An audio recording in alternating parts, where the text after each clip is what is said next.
Bonjour à tous. Petite histoire intitulée « Les illusions du feu et de l'ombre ». Chapitre 4 – Les maîtres de l'illusion. Il comprit que l'illusion ne tenait pas seulement aux croyances héritées, mais à ceux qui les entretenaient. Dans l'ombre, des hommes et des femmes avaient bâti leur pouvoir sur la peur.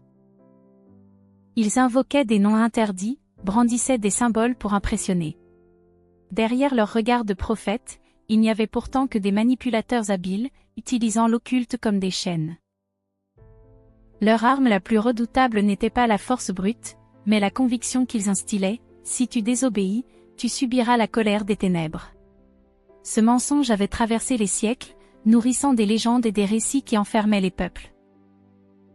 Chaque guerre lancée au nom du bien servait à renforcer le pouvoir des maîtres de l'illusion.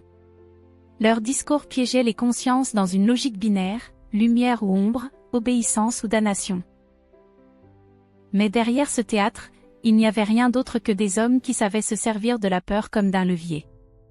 Alors, il décida de dévoiler leurs ficelles. Il expliqua que le bien n'était pas une récompense donnée par une entité, mais la conséquence de gestes humains. Que le mal n'était pas une malédiction, mais la trace laissée par nos violences. L'occulte, loin d'être la preuve d'une puissance divine ou infernale, n'était qu'un outil exploité par ceux qui savaient s'en servir.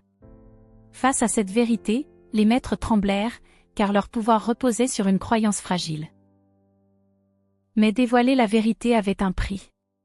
Les murmures commençaient, ils blasphèment, ils défient les puissances invisibles.